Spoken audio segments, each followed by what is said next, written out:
The night was heavy with glitter and lies. In the heart of Manhattan, the Grand Regent Hotel glowed like a palace of glass and gold. Limousines lined the entrance, spilling out men in black tuxedos and women shimmering in sequined gowns. Cameras flashed in a frenzy, catching every laugh, every glance, every whispered rumor. Tonight was the charity ball of the year, a playground for the city's elite where fortunes were flaunted and reputations were sharpened like knives. And at the center of it all was Adrian Lawson. He walked into the ballroom with the confidence of a man who thought the world was his to command. His smile was practiced, a perfect curve that had closed deals worth millions. But what drew the eyes of every guest wasn't his charm or his suit tailored in Italy. It was the woman hanging on his arm, Sienna Cruz, 25, radiant in a ruby-red gown that clung to her every curve, her laughter slicing through the polite hum of the ballroom. She wasn't his wife. Everyone knew that. She was his mistress, the worst-kept secret in New York high society. Adrian paraded her proudly, as though daring anyone to question him. And yet, a floor above this spectacle, in a quiet hotel suite, another woman sat alone. Emma Lawson pressed a trembling hand against her swollen belly. 6 months pregnant, her reflection in the mirror was a mixture of exhaustion and grace. Her eyes, once full of youthful dreams, were now shadowed by nights of tears. She had once believed that Adrian was her safe place, her partner, her forever. But tonight, as she sat in silence, the muffled echoes of his laughter rising from the ballroom below, she knew the truth was different. This wasn't the first time he had betrayed her. She had endured whispers, excuses, and lipstick stains that weren't hers. She had lived in the shadow of his arrogance, telling herself she could endure for the sake of their unborn child. But each betrayal chipped away at her soul. Tonight, that quiet suffering was turning into fire.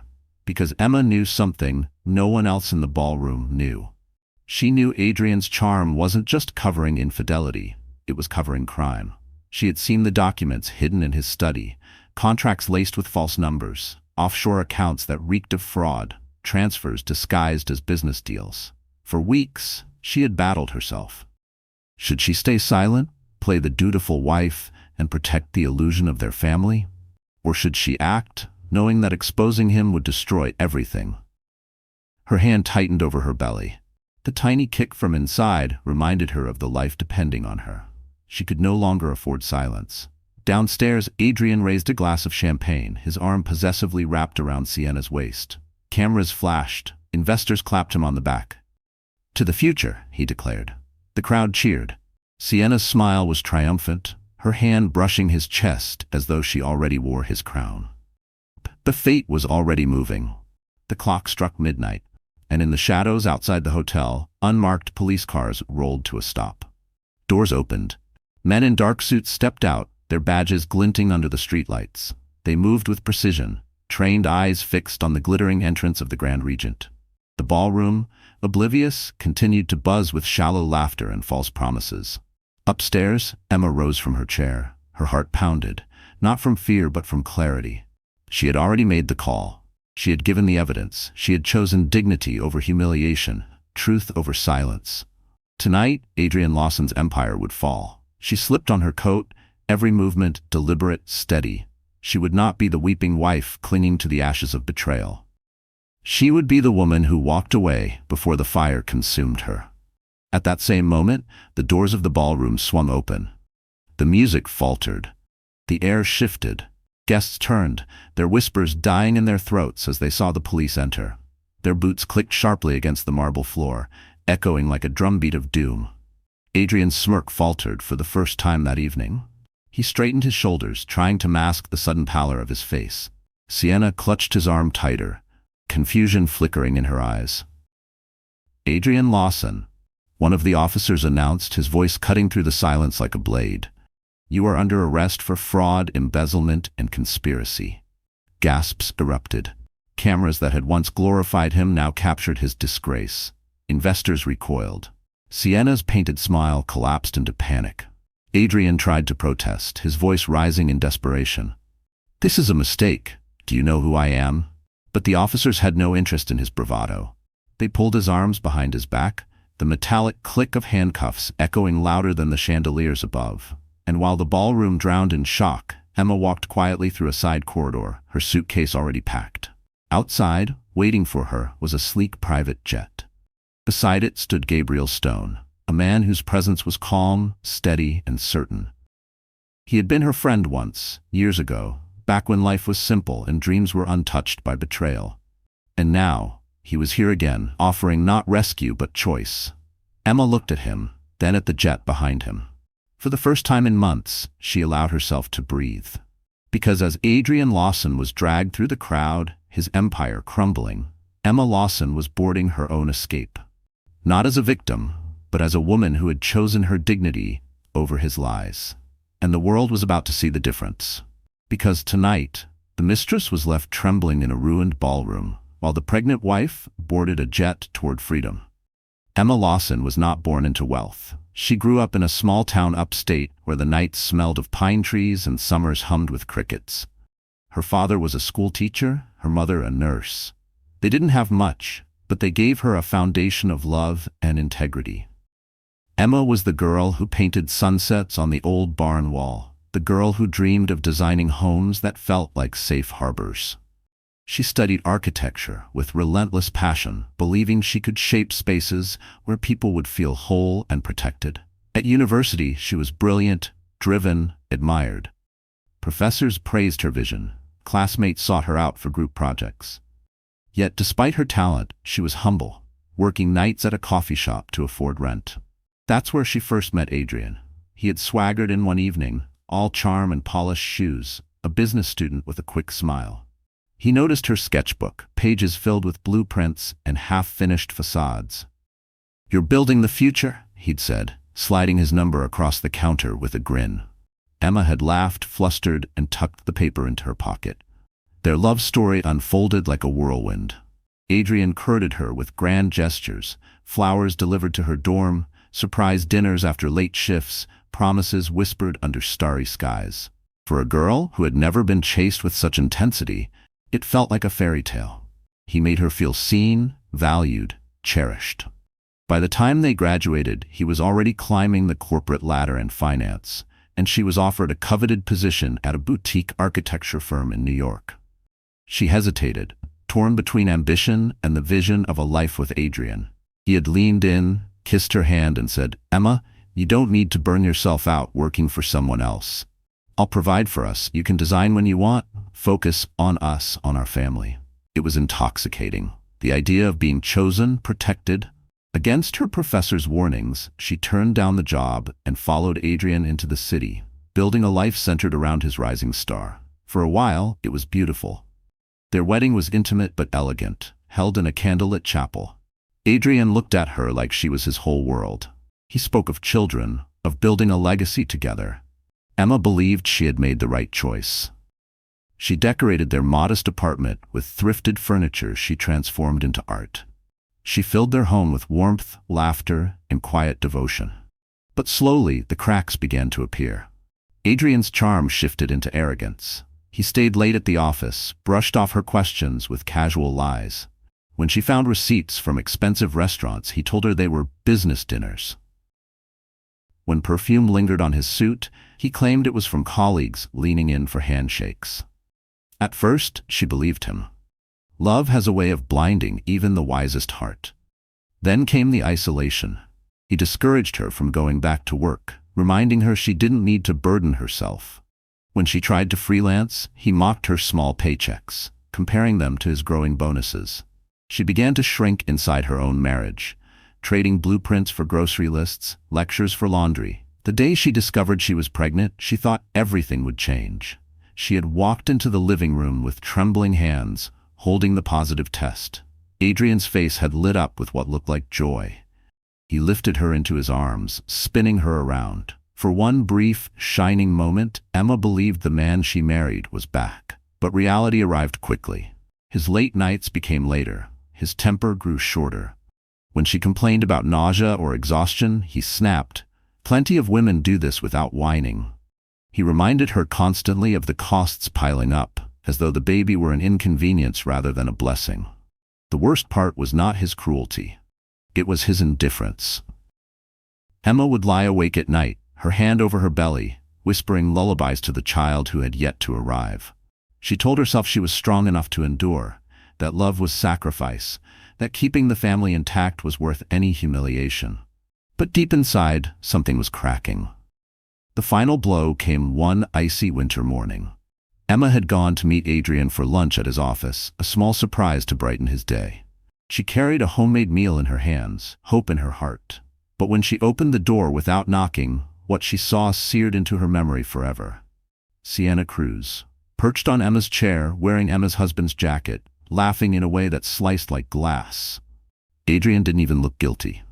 He stood there, smug, as though daring Emma to challenge him. "It's not what you think," he had said, his voice dripping with condescension. But Emma knew. She knew this wasn't the first time. It had been happening for months, maybe years. She stared at him, her body trembling, one hand instinctively cradling her belly. She wanted to scream, to rage, to collapse. Instead, she walked out silently, her tears falling onto the snow. That night, in the quiet of their penthouse, she made herself a promise. She would not beg, she would not crumble, she would not let her child inherit a legacy of betrayal. Emma began to pay attention. She searched his files, his emails, his ledgers, and what she found was darker than infidelity. It was crime, fraud, money laundering, offshore accounts, documents that could send him to prison for years. For days, she battled her conscience. Turning him in would mean destroying the father of her child, but keeping silent would mean allowing corruption to define her family's name. The weight of that choice nearly broke her. Until one night, as she felt her baby's kick against her palm, she realized the child deserved a future built on truth, not lies. And in that moment, Emma stopped being the weak, silenced wife. She became something stronger. She picked up the phone, she made the call, and nothing, from that moment on, would ever be the same. Because the woman who had once given up her dreams for love had now chosen dignity over betrayal, and her choice would shatter Adrian's world. The Grand Regent Hotel sparkled like a crown jewel against the Manhattan skyline. Its towering glass facade shimmered with light, reflecting the city that never slept. Inside, the ballroom was transformed into a spectacle of wealth and vanity. Crystal chandeliers hung like frozen waterfalls, scattering light over marble floors polished to a mirror shine.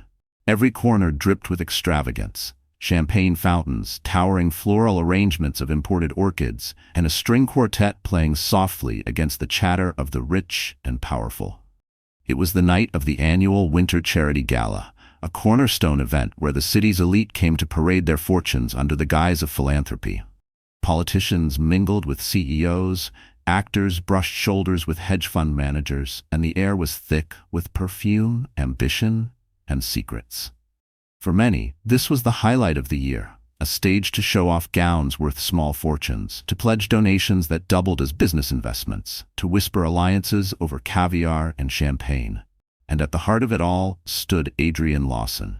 He was magnetic in a black tuxedo cut to perfection, his dark hair slicked back, his smile sharp enough to disarm.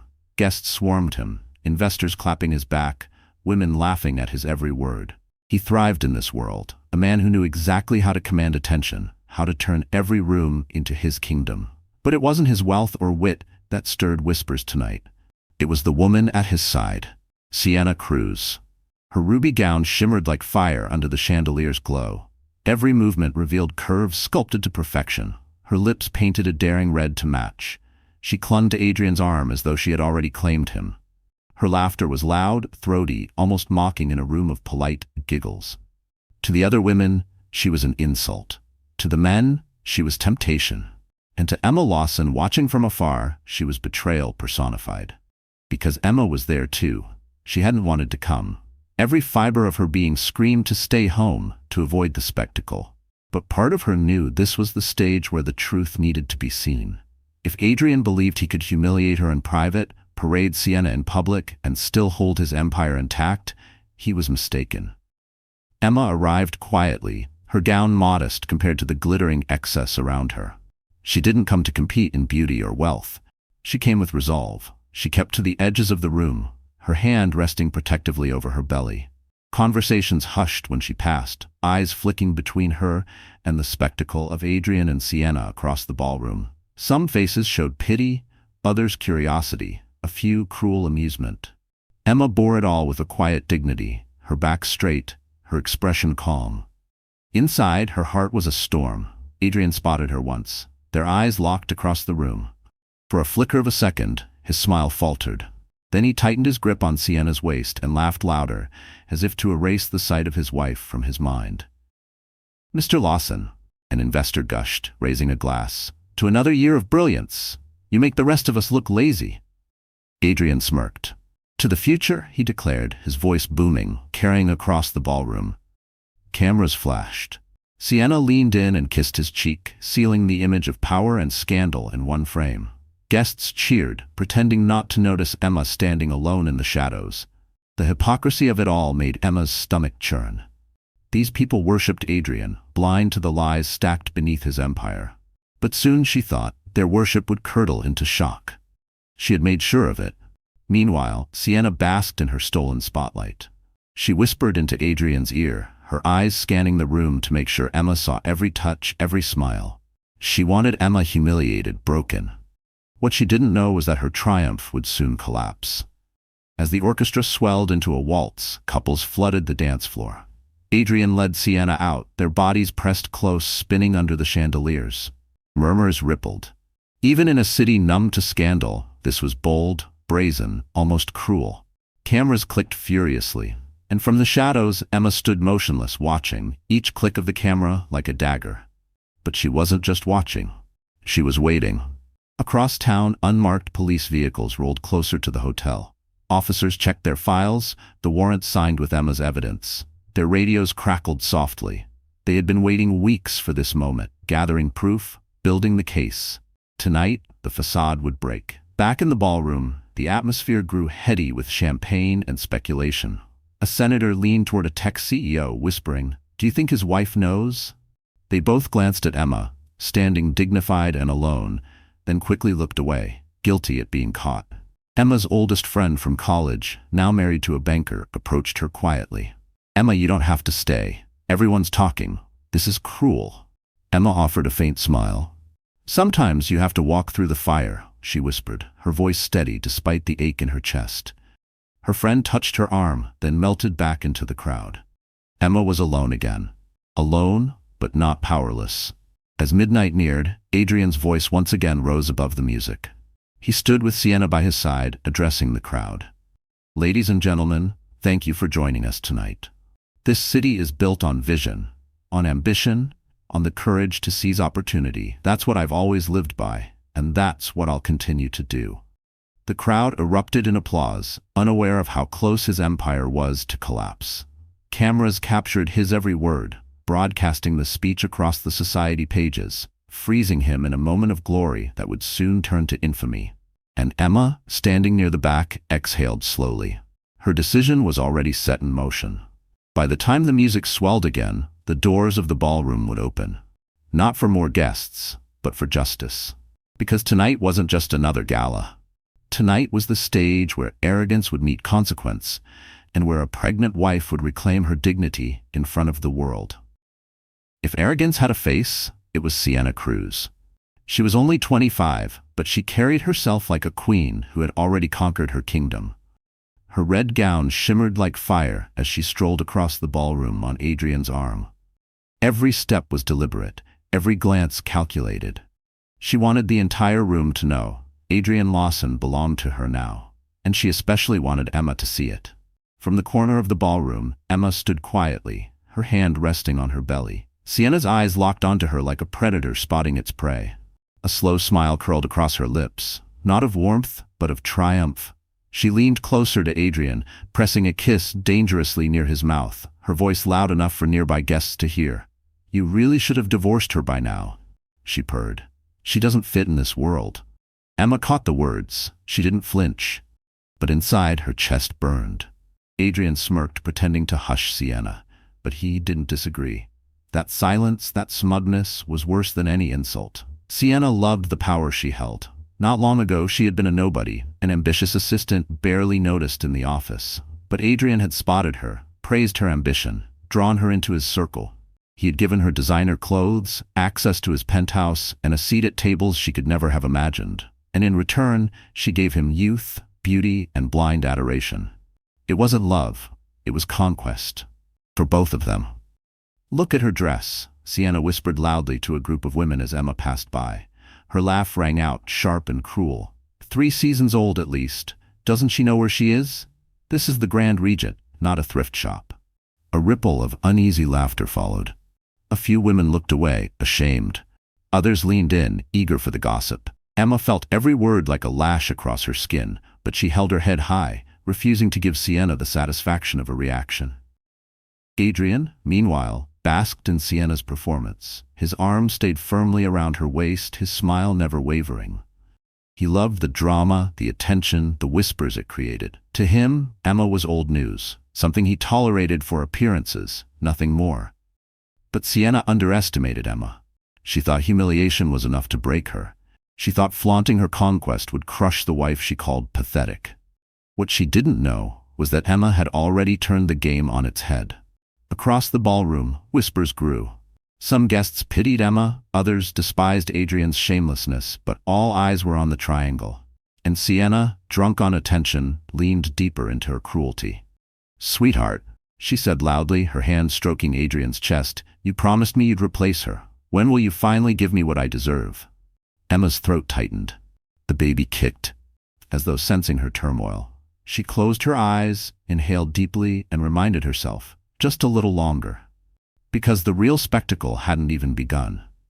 But in her arrogance, Sienna couldn't stop. She sought Emma out deliberately, drifting across the room until they were only a few feet apart.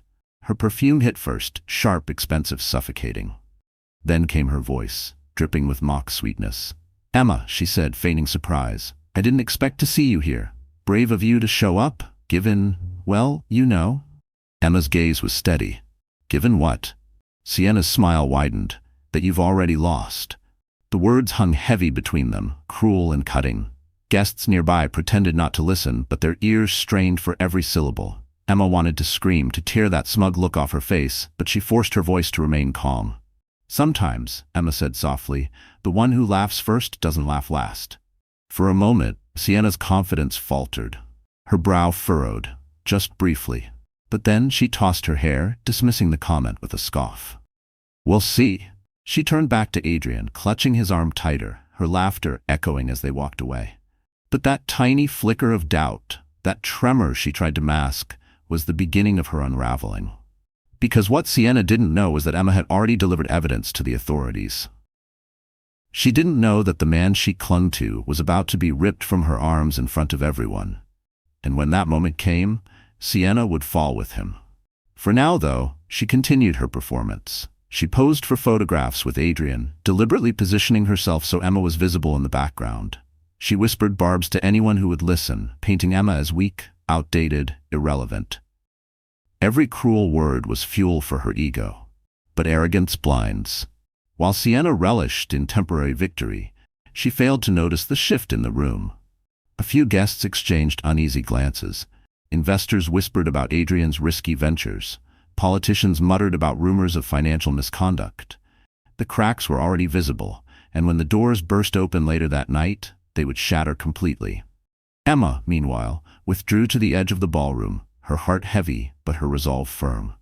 She knew Sienna's cruelty wasn't strength. It was insecurity disguised as power. And soon, the mistress who mocked her would taste humiliation deeper than any cruel word could deliver. Because Adrian's downfall would not just strip him of wealth and reputation, it would drag Sienna down with him. The same crowd that cheered her tonight would sneer at her tomorrow. The same photographers capturing her gown would capture her shame. Emma whispered to her unborn child, barely audible over the music, "Justice is coming. For both of us." And across the ballroom, Sienna laughed louder, oblivious to the storm already closing in. Because when arrogance burns too bright, it always consumes itself. And Sienna Cruz was about to learn that lesson in front of the entire world. The night was building toward its climax. The ballroom pulsed with energy. Champagne flutes clinked, laughter echoed. The orchestra swelled into a triumphant crescendo. Adrian Lawson stood at the center of it all, his hand wrapped firmly around Sienna's waist, his smile dazzling beneath the glow of the chandeliers. He believed this was his night, his empire, his triumph, his stage. But fate had a different script. Just as the music reached its peak, the grand doors at the far end of the ballroom swung open. The sound was sharp, commanding, louder than the orchestra itself. The strings faltered, the pianist missed a note, and silence rippled outward like a wave. Heads turned, conversations stopped, the air shifted. A line of men in dark suits entered, their presence heavy, undeniable. Badges gleamed under the golden light. Their expressions were grim, purposeful. They weren't here to sip champagne. Adrian Lawson. The lead officer's voice cut through the silence like a blade. It was calm, steady, final. For the first time that evening, Adrian's smile cracked. His grip on Sienna tightened, his eyes darting toward the officers as though searching for an escape. Around him, the crowd gasped, whispers exploding like wildfire. Cameras that had been capturing glamour now swiveled toward scandal. "You are under arrest for fraud, embezzlement, and conspiracy," the officer announced, his words echoing across the marble. Sienna's painted smile collapsed into horror. She pulled at Adrian's arm. "Tell them it's a mistake. Say something." Her voice rose in panic, sharp and shrill, but Adrian's face had turned pale. He tried to gather himself, straightening his shoulders, forcing arrogance back into his tone. "This is ridiculous," he scoffed. "Do you know who I am? Do you know who you're talking to?" The officer's gaze didn't waver. "Yes, and we know exactly what you've done. Place your hands behind your back." Gasps rippled. Phones rose in the air, recording every second. Investors muttered. Politicians exchanged alarmed glances. The orchestra had fallen silent, bows frozen midair. The room, once filled with glittering power, was now suffocating with shame.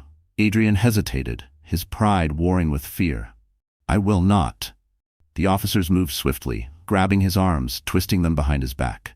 The sharp click of handcuffs reverberated louder than the chandeliers above. The mighty Adrian Lawson, the man who had commanded boardrooms and ballrooms alike, stood shackled, helpless, humiliated. The crowd erupted into whispers. Fraud? Conspiracy? I knew something was off. His poor wife? And then, as though on cue, all eyes turned toward Emma. She stood near the back, still as stone, her hand protectively over her belly. The whispers grew louder. Some pitied her, others admired her calm, but none could look away. To them, she wasn't just a wife betrayed. She was a woman witnessing justice unfold. Adrian saw her too, his eyes locked on hers across the chaos. In that instant, his arrogance faltered completely. He knew she had been the one to tip the scales. "Emma," he choked, his voice desperate, strained. "Tell them, say something. Stop this." But Emma didn't move. She didn't speak. Her silence was louder than any words she could have uttered. Sienna, trembling beside him, pulled at his arm. "Adrian, do something. Fix this. You promised me." "Shut up," he snapped, his mask slipping. The cruelty in his voice cut through her like glass. For the first time, the crowd saw the cracks in their glossy facade. The mistress who had mocked Emma just moments ago now stood exposed, shaking, abandoned in the spotlight. As Adrian was dragged toward the doors, the crowd parted like a tide. Phones flashed, capturing his downfall from every angle. His shouts turned frantic. "This is a setup. I'll be back. You'll regret this." But his words only fed the storm, his dignity unraveling with every step. The officers pushed him forward, their grip firm. Sienna stumbled after him, desperate to cling to the man whose power had defined her. But the crowd closed in, their whispers sharp, merciless. She thought she won. Look at her now, nothing but his accessory. Tears streaked Sienna's flawless makeup. The woman who had strutted in with arrogance now looked small, broken. She reached for Adrian, but he was yanked away, swallowed by the authority she could not fight. And Emma? She didn't move. She didn't gloat. She simply stood tall, her presence steady amidst the chaos. Her silence, her dignity, was the sharpest revenge of all. When the doors slammed shut behind Adrian and the officers, the ballroom exhaled as one. The orchestra lowered their instruments. Guests shifted uneasily, some rushing for the exits, others lingering to savor the scandal. Reporters outside were already buzzing, the story of the year unfolding in real time. Emma turned away, her heart heavy but unburdened. She whispered softly to her unborn child, "It's over. We're free." But the night was not finished, because waiting outside the hotel, away from the chaos, was a sleek private jet. And beside it stood Gabriel Stone, a man whose quiet strength was about to change everything. The mistress had mocked. The husband had betrayed. The crowd had judged. But Emma, the woman they all underestimated, was about to rise from the ashes with more dignity than any of them could fathom. Because the gala wasn't the end of her story. It was the beginning of her freedom. And the world had just witnessed the first act of Adrienne Lawson's spectacular fall. The ballroom was still buzzing with whispers when Emma slipped quietly out a side door. She moved through the long corridor of the Grand Regent Hotel, the soft carpet swallowing the echo of her steps. Behind her, Adrienne's arrest had detonated like a bomb. Cameras flashed, guests gasped, and Sienna's cries still rang faintly in the distance. But Emma was done being part of their spectacle. She pressed a hand against her swollen belly, guiding herself into the shadows of the empty hallway. The strength she had worn like armor in front of hundreds was beginning to crack. Her chest tightened, her throat burned, and before she reached the exit, her legs gave way. She leaned against the wall, trembling, fighting to hold herself together. For weeks she had carried herself with resolve, preparing for this night. She had told herself she was ready for the storm, that justice would taste like freedom. But now, as the adrenaline drained, the crushing weight of it all came down at once. She slid to the floor, her gown pooling around her like spilled silk. Tears blurred her vision, spilling hot down her cheeks. She pressed both hands over her belly, as though anchoring herself to the tiny life inside. "What have I done?" she whispered, her voice cracking. The baby kicked gently, as if answering, but her fear was louder. She thought of the headlines that would explode by morning. She thought of the judgmental eyes at the gala, of the whispers branding her the betrayed wife. She thought of her child, destined to grow up with a father in prison and a mother carrying the scars of humiliation. Her sobs echoed in the empty hall. She hated that she still loved him once, hated that the man she sacrificed her dreams for had turned her into a cautionary tale. Her heart ached with betrayal, but also with guilt. Had she done the right thing? Was she selfish to destroy him, even if he deserved it? Her phone buzzed in her clutch, vibrating like a restless insect. She pulled it out with shaking hands. Dozens of messages lit the screen. Calls from reporters, texts from acquaintances, pitying notes from so-called friends. Each notification was a dagger, a reminder that her private pain had become public entertainment. She dropped the phone to the floor and covered her face with her hands. For the first time since she made the call to the police, she felt small again, helpless, powerless, lost. The minutes blurred. The hallway felt endless, cold, merciless. She wanted to vanish, to escape the eyes of the world, to crawl into a place where no one could touch her or her baby. But reality was unforgiving. She couldn't go home. Their penthouse was crawling with reporters by now. She couldn't turn to family. Her parents were gone, her relatives distant. And Adrienne? The man who should have been her protector was now a prisoner, dragged away in handcuffs because of the truth she had unleashed. She pressed her forehead to her knees, sobbing until her chest ached. "I can't do this alone," she whispered. The words spilled out like confession. She was strong enough to bring down a giant, but was she strong enough to raise a child in the aftermath? Her mind twisted with doubts. Would her baby hate her one day for destroying his father? Would people always look at her with pity instead of respect? Would she ever feel whole again? Her tears flowed harder, unstoppable. She clutched her belly, rocking slightly, a mother's instinct colliding with a woman's despair.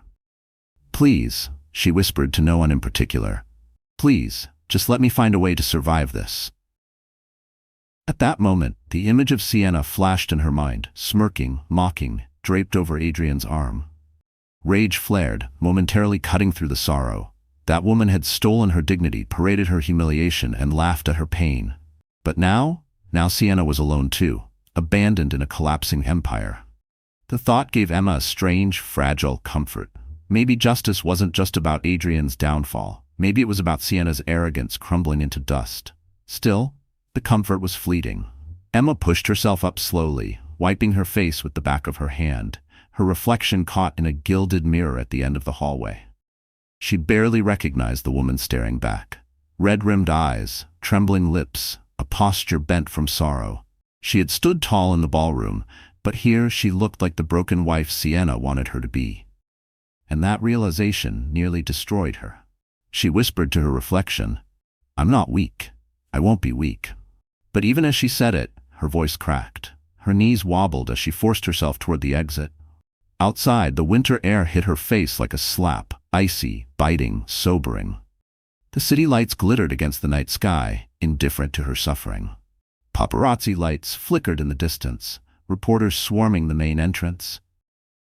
Emma stayed in the shadows, clutching her coat tighter around her belly. For a moment, she thought about disappearing into the night.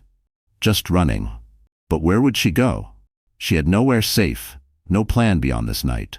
She had fought for justice, but she had forgotten to prepare for what came after. The fear consumed her. What if she couldn't rebuild? What if her child grew up in shame? What if she was forever trapped in the label of the cheated wife? Her eyes welled again. Her body shook from the cold and the weight of despair. She sank onto a bench outside the hotel, hidden from the crowd, and let her tears fall freely. She was Emma Lawson, once a dreamer, once a believer, now a woman on the edge of collapse. And yet, as broken as she felt, she didn't know that salvation was already on its way. Because not far from where she sat, at a private terminal on the edge of the city, a man was waiting. A man who had once loved her quietly, who had watched her fall into Adrian's world and never stopped caring. A man named Gabriel Stone. And soon, her despair would meet its answer. Because every collapse has its turning point, and Emma Lawson was about to discover hers. Emma sat shivering on the cold bench outside the Grand Regent Hotel, the city's winter air biting into her skin. The world inside the ballroom had imploded with Adrian's arrest, but out here, her own private implosion was unraveling. Her cheeks were raw from tears, her hands trembling as she clutched her belly. She whispered to her unborn child, "I don't know how we're going to survive this." The street buzzed with chaos, reporters swarming the hotel entrance, guests scurrying into waiting cars, police lights flashing red and blue. But Emma stayed hidden in the shadows, unseen, unnoticed, forgotten. For the first time that night, she felt utterly alone. And then a voice. Calm, steady, unmistakably familiar. Emma. Her head snapped up. Through the blur of her tears, she saw him. Gabriel Stone.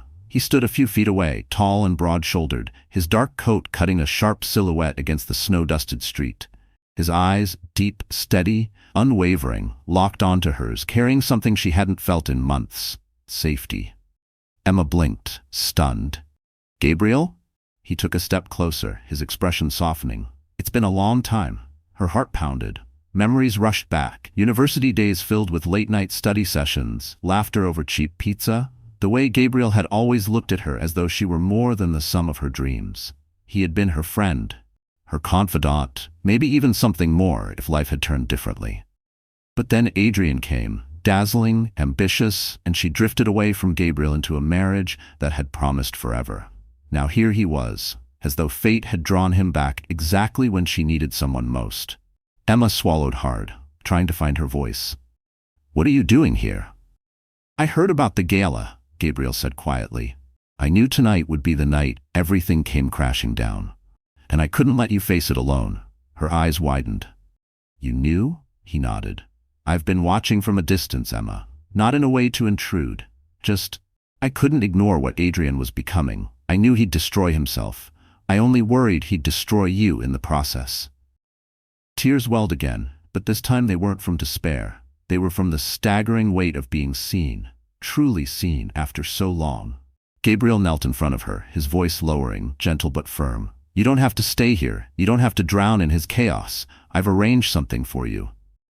Emma frowned, confused. "What do you mean?" He gestured down the street. "There's a car waiting. It'll take you to a private terminal. My jet is fueled and ready. You and your baby deserve to leave this mess behind tonight." Emma stared, stunned. "Your jet?" Gabriel gave a small smile. "I built my life quietly while Adrian built his loudly. I didn't want the spotlight, but I've done well enough to give you a way out, if you'll take it." Her breath caught. For weeks she had felt trapped. No safe home, no family to turn to, no escape from the shadow of Adrian's downfall. And now, here was Gabriel, offering her the one thing she hadn't dared to hope for, freedom. But fear tightened her chest. "Gabriel, I can't. I don't want to be a burden. And this baby," he placed a hand over hers, steady, warm. "Emma, listen to me. That child is a part of you. And anyone who loves you should love that child too. You're not a burden. You never were." Her lips trembled. "But it's not yours." Gabriel's eyes didn't waver. It doesn't have to be. What matters is that you and your baby are safe. That's all I care about. For the first time in months, Emma's heart loosened.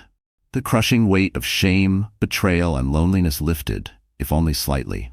She searched Gabriel's face, looking for pity, for judgment, but there was none. Only unwavering respect, only care. Her tears spilled again, but these tears felt different. They felt like release. "Why are you doing this?" she whispered. "Because," Gabriel said softly, "I should have told you years ago. I loved you then, Emma, and I never stopped." Her breath hitched. The world seemed to fall silent around them, the chaos of reporters and flashing lights fading into nothing. All she could hear was the thundering of her own heart and Gabriel's steady voice. "I don't expect anything from you," he continued. "Not now, not ever, but I won't stand by and watch you be broken anymore. Let me help you. Let me give you the chance to start over." Emma's hands shook as she gripped his. The warmth of his touch steadied her. For so long she had believed she was alone, but Gabriel had been there, even from afar, waiting for the moment to catch her when she fell. She exhaled shakily, whispering, "I don't know if I'm strong enough." Gabriel's gaze softened. "You already are. You just don't see it yet. But I do. I always have." The words struck deep, igniting something she thought had died. A spark of hope. Slowly, Emma nodded. "Okay." Gabriel squeezed her hands gently, helping her to her feet. "Then come with me." He led her toward a sleek black car waiting at the curb. As they slipped inside, Emma looked back once at the glittering hotel, the chaos swirling outside its doors. She saw the flashing cameras, the reporters shouting, the guests fleeing the scandal they once craved, and she realized she was leaving all of it behind. The car pulled away, carrying her into the quiet night. Gabriel sat beside her, steady and silent, his presence a shield against the storm. Emma leaned her head back, closing her eyes. For the first time in so long, she allowed herself to breathe deeply. She whispered to her unborn child, "We're going to be okay." And deep down, she began to believe it.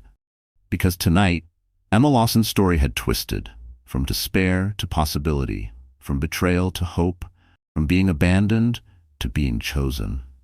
The hum of the private jet was steady, soothing, a lullaby against the chaos Emma had left behind. She sat by the window, the city lights of Manhattan shrinking into a glittering patchwork below. Her hand rested gently on her belly, the faint rhythm of her baby's kicks grounding her in the present. Gabriel sat across from her, giving her space. He didn't press her with questions, didn't flood her with advice. He simply watched with quiet strength, as though he knew what she needed most was silence. For the first hour of the flight, Emma wept softly. Not the loud, broken sobs of the hallway, but a quiet release. Tears that washed months of humiliation from her heart. Each tear carried the weight of Adrian's betrayals. Each breath drew her further away from the life she had clung to out of habit, fear, and misplaced love. When the tears finally stopped, she leaned back, exhausted, and for the first time in what felt like forever, she felt lighter. "Do you know what I see when I look at you?" Gabriel's voice broke the stillness. Emma turned her head, her eyes still red. "What?" "A woman who stood up when the world expected her to bow." Her lips trembled into the ghost of a smile. "I don't feel strong. I feel empty." Gabriel leaned forward, his voice gentle but steady. "That emptiness? It's space. Space for something new. You've carried the weight of his lies for too long. Now you get to choose what fills you." The words lingered, a seed planting itself in her soul. By the time the jet touched down hours later in a quiet coastal city far from the tabloids' reach, Emma felt something she hadn't in months: possibility. Gabriel led her into a secluded villa overlooking the sea. The air was crisp with salt, the waves crashing against the cliffs below. The villa itself was simple, elegant, not a monument to wealth like Adrian's penthouse, but a sanctuary. Warm lights glowed from inside, casting a golden welcome. "This place is yours for as long as you need," Gabriel said as he carried her small suitcase inside. Emma stood at the threshold, her hands still on her belly. For so long, home had been a prison, filled with suspicion and fear. Now, for the first time, she stepped into a space that felt safe. The days that followed were quiet, healing, transformative. Each morning, Emma walked along the shoreline, her feet sinking into the sand, her hair tangling in the salty breeze. She whispered to her baby, telling him stories of seashells and sunlight instead of betrayal and pain. Each word was a promise that his life would begin in hope, not shame. Afternoons were spent sketching again. Gabriel had surprised her with a set of pencils and a large sketchbook, placed gently on the kitchen table one morning without a word. Emma's fingers had hesitated at first, clumsy from disuse, but soon the lines flowed again. Curves of houses, windows filled with light, structures that breathed warmth and safety.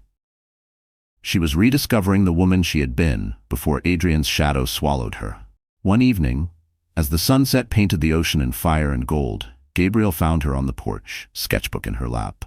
"You're glowing," he said simply. Emma laughed softly, shaking her head.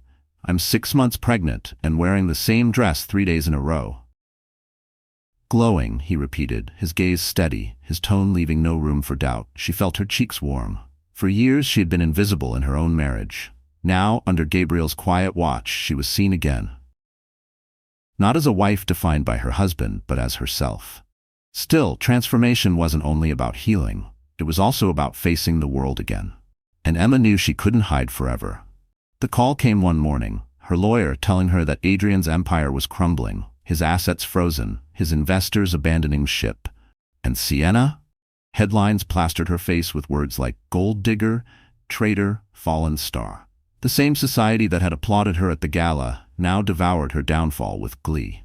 Emma listened quietly, her hand stroking her belly. A part of her felt satisfaction, yes, but another part felt something unexpected. Pity. Sienna had been cruel, but she too was now broken by Adrian's lies. After the call, Emma stared at herself in the mirror. Her hair loose around her shoulders, her eyes clearer, her posture straighter. She saw a woman no longer defined by betrayal, but by survival. "I'm not broken," she whispered to her reflection. "I'm becoming." That evening, she asked Gabriel for help. "I need to face the world again," she said. "Not as his wife, not as his victim, but as me." Gabriel nodded, his eyes soft but proud. "Then let's show them who you are." The next days were a blur of preparation. Gabriel arranged for a stylist, not to cover her pain, but to highlight her strength. Emma chose clothing that made her feel powerful, yet authentic, simple, elegant, timeless. No sequins to compete, no flash to distract, just her. She began practicing speaking again, telling her story out loud, not as confession but as declaration. Gabriel listened patiently, offering feedback only when asked. He didn't tell her what to say, he simply reminded her of who she was. And when the day came for her first public appearance since the scandal, Emma stood tall. No trembling, no shame, she walked out of the villa dressed in white, a symbol of clarity, of new beginnings. As cameras flashed, she held her head high, her hand resting over her belly. No longer the broken wife, no longer the silent victim. She was Emma Lawson, reborn. The transformation was not about revenge, it was about reclamation. Reclaiming her dignity, reclaiming her future, reclaiming her voice. And as Gabriel walked quietly beside her, not as her savior but as her equal, Emma felt the truth settle in her bones. She hadn't just survived Adrian's betrayal, she had transformed it into the beginning of her new life. And this time she would not bow. She would rise. The morning air outside the courthouse was electric with tension. Reporters swarmed the steps, their cameras flashing like relentless lightning. Microphones bristled in the crowd, each one eager to catch a soundbite, a quote, a scandalous detail. Adrian Lawson's trial had become the circus of the year. But the story was no longer just about Adrian. It was about Emma Lawson, the pregnant wife who had stood silent through his betrayals, the woman the tabloids once painted as weak, pitiful, forgotten.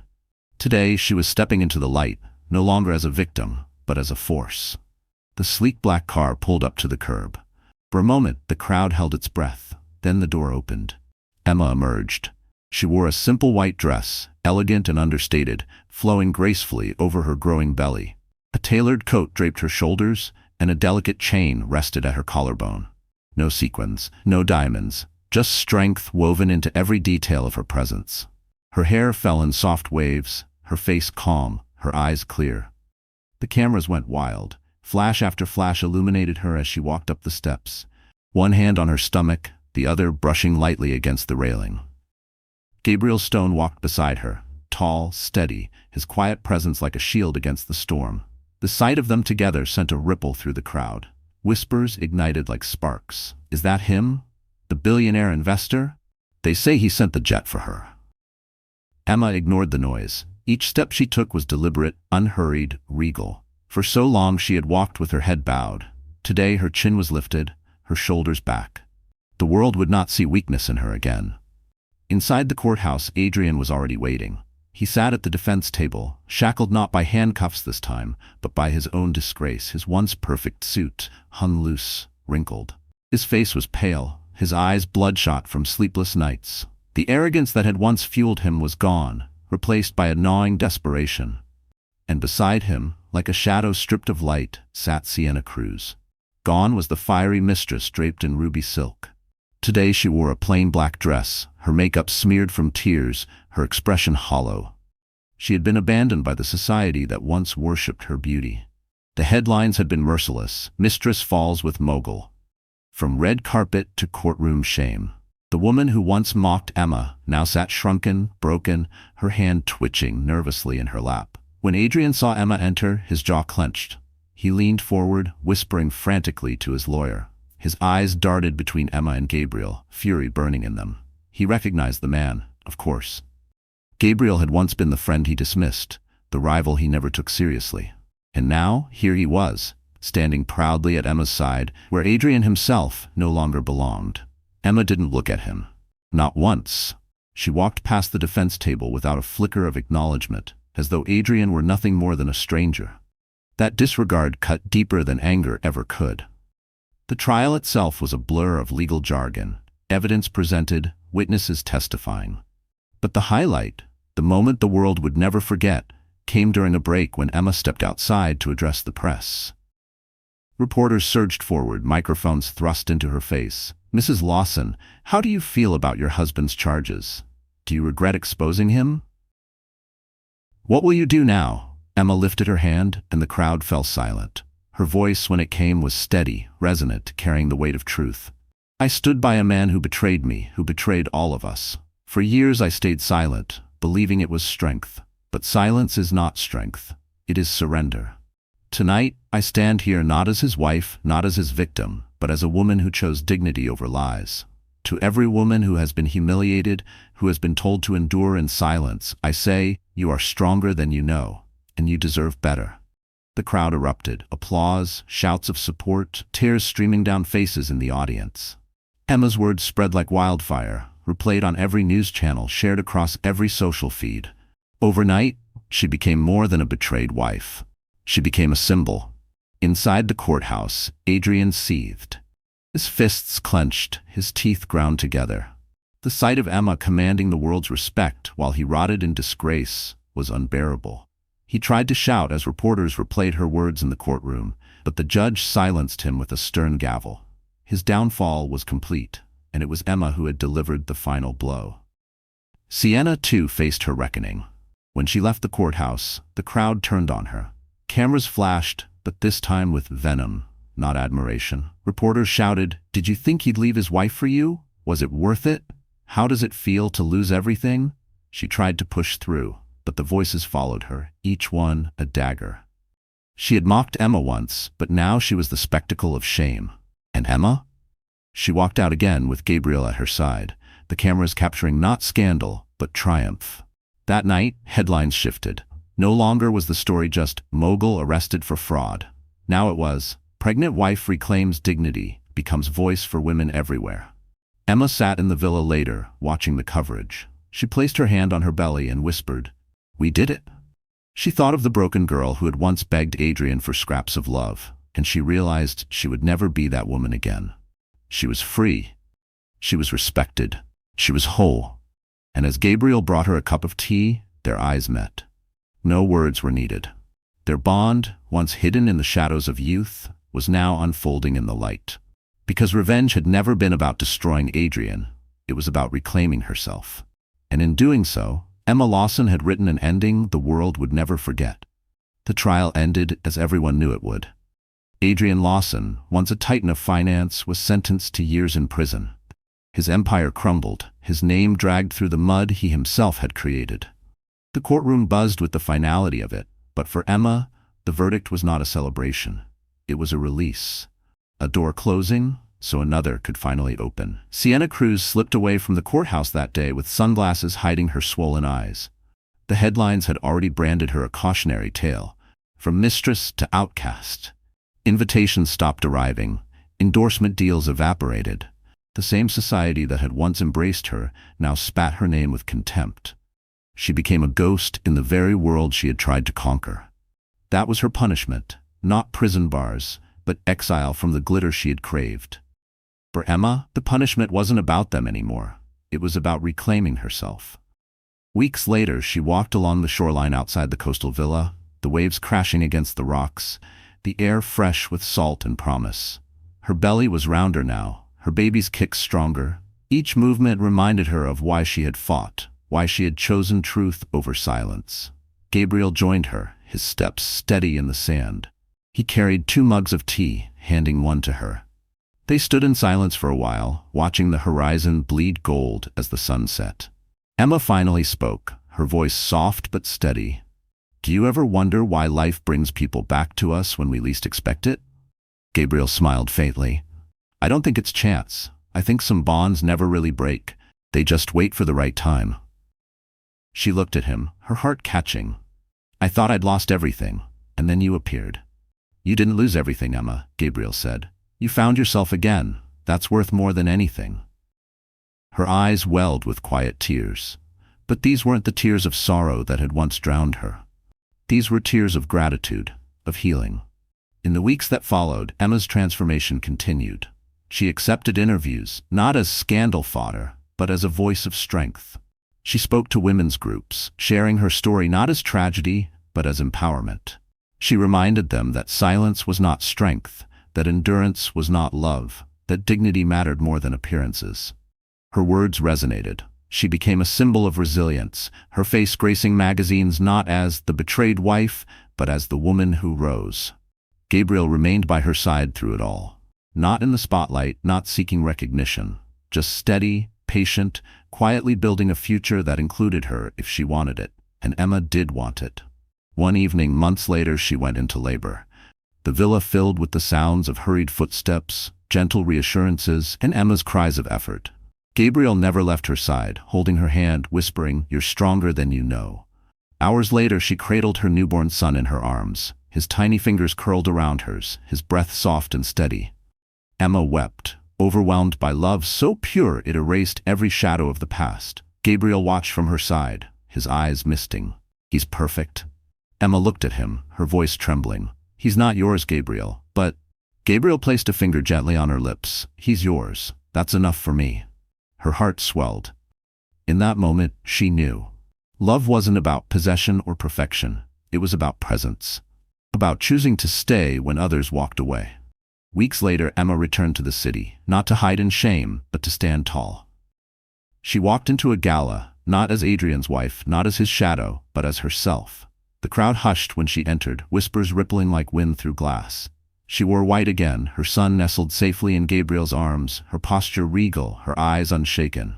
This time, no one mocked. No one whispered, "Poor Emma." They whispered something else.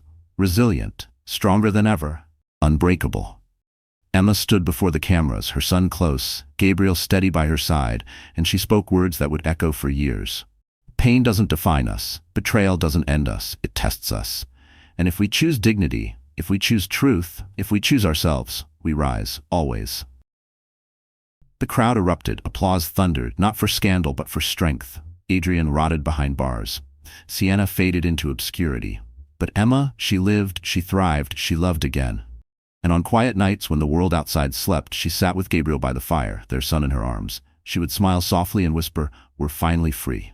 Because freedom wasn't just leaving Adrian. It wasn't just surviving betrayal. Freedom was choosing herself. Freedom was opening her heart again to love that was steady, kind, and true.